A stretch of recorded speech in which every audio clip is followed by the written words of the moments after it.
Sebelum menonton, jangan lupa like, subscribe, dan tekan tombol lonceng. Selamat menyaksikan.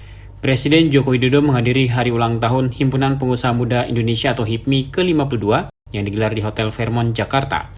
Dalam sambutannya, Kepala Negara menyoroti beberapa aspek kunci yang harus diperhatikan untuk mewujudkan visi Indonesia Emas pada tahun 2045.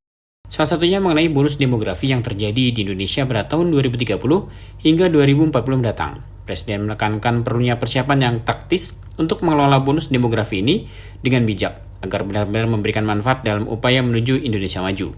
Selain itu, Presiden juga mengingatkan tentang disrupsi teknologi. Presiden menekankan pentingnya tidak keliru dalam mengantisipasi dampak dari perkembangan teknologi, serta mengapresiasi keterampilan anggota HIPMI yang merupakan generasi digital. Dalam kesempatan tersebut, Presiden Jokowi turut menyoroti perubahan lanskap bisnis dan ekonomi yang akan ditimbulkan oleh disrupsi teknologi.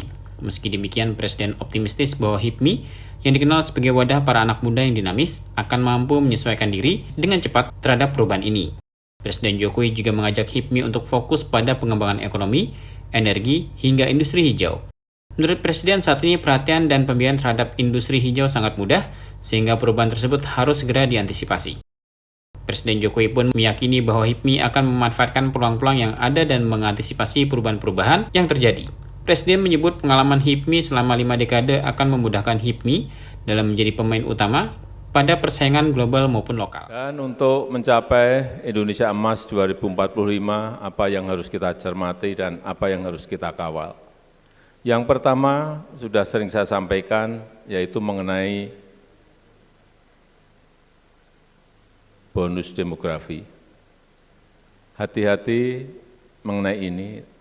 Tahun 30-an, tahun 2030, 2035, 2040 akan mencapai puncaknya, dan persiapan untuk kualitas sumber daya manusia betul-betul memang harus direncanakan, disiapkan secara taktis, sehingga betul-betul bonus demografi nanti bermanfaat dalam lompatan kita menuju ke sebuah Indonesia maju. Yang kedua, hati-hati mengenai yang namanya disrupsi teknologi. Hati-hati mengenai ini. Harus dicermati betul, harus dilihat betul dampak apa yang akan terjadi, situasi apa yang akan terjadi di negara kita dengan perkembangan sekarang ini, AI, generatif AI, singularity, barang-barang apa ini dan akan menyebabkan apa di negara kita. Ini harus betul-betul dilihat dan dicermati, jangan sampai kita keliru mengantisipasi adanya disrupsi teknologi. Saya kira HIPMI semuanya sudah terbiasa, karena memang seluruh anggota HIPMI adalah generasi digital. Kalau saya ini generasi analog, jadi sudah perbedaannya sudah sangat jauh sekali. Jadi menghadapi AI, menghadapi generatif AI, menghadapi singularity, saya kira rekan-rekan di HIPMI sudah sangat biasa. Disrupsi teknologi ini yang ketiga akan menyebabkan perubahan-perubahan yang kalau boleh saya sampaikan, lanskap geopolitik berubah, dunia, lanskap ekonomi dunia juga akan berubah. Dan perubahan-perubahan itu juga akan memengaruhi negara kita, baik itu perilaku, baik itu selera, baik itu tren warna, baik itu budaya, semuanya. Lanskap bisnis, lanskap ekonomi, semuanya akan berubah. Dan yang paling cepat menyesuaikan diri itu biasanya anak-anak muda. Dan itu ada semuanya di HIPMI.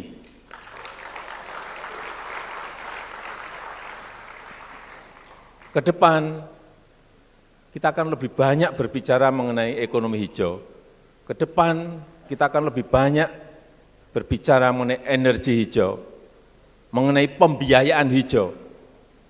Sekarang ini saya nggak tahu, karena saya nggak mengajukan ke perbankan, hal-hal yang berkaitan dengan energi hijau itu sangat mudah sekali mendapatkan pembiayaan. Karena secara global juga pembiayaan hijau itu juga sangat dibuka lebar-lebar.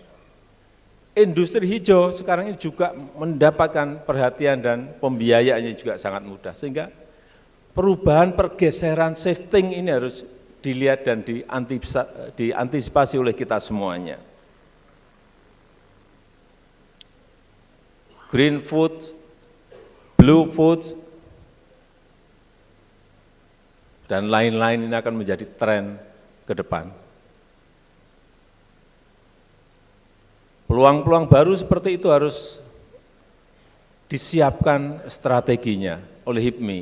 Jangan sampai kita salah mengantisipasi. Kalau ada di bonus demografi, ada disrupsi teknologi, ada perubahan landscape ekonomi, di mana kita hadang agar peluang-peluang itu bisa kita tangkap semuanya. Itu yang kita inginkan bersama agar ke depan yang namanya strategi future business itu betul-betul disiapkan, direncanakan dengan baik oleh HIPMI. Industrial downstreaming, hilirisasi industri, baik itu minerba, perkebunan, pertanian, kelautan, semuanya secara detail mestinya HIPMI memiliki peta jalannya. Kapan dihadang peluang itu, kapan dimanfaatkan peluang itu, sehingga betul-betul semuanya bisa kita pegang. Dan dengan pengaman HIPMI selama 5 dekade dalam pemanfaatan peluang-peluang yang ada, saya yakin seluruh perubahan-perubahan landscape bisnis, landscape ekonomi akan bisa ditangkap oleh HIPMI. Saya yakin HIPMI akan mampu terus berinovasi untuk naik kelas dan memenangkan persaingan-persaingan global yang ada maupun persaingan-persaingan di negara kita yang kita cintai ini. Saya rasa mendampingi Presiden dalam acara tersebut adalah Ketua MPR RI Bambang Susatyo, para Menteri Kabinet Indonesia Maju, Kapolri Jenderal Polisi Listio Sigit Prabowo, Ketua Umum BPP HIPMI Akbar H. Bukhari, Wakil Ketua BPP HIPMI Bobi Nasution, Pendiri HIPMI Abdul Latif, dan PJ Gubernur DKI Jakarta Heru Budi Hartono. Tim Eljon Media laporkan.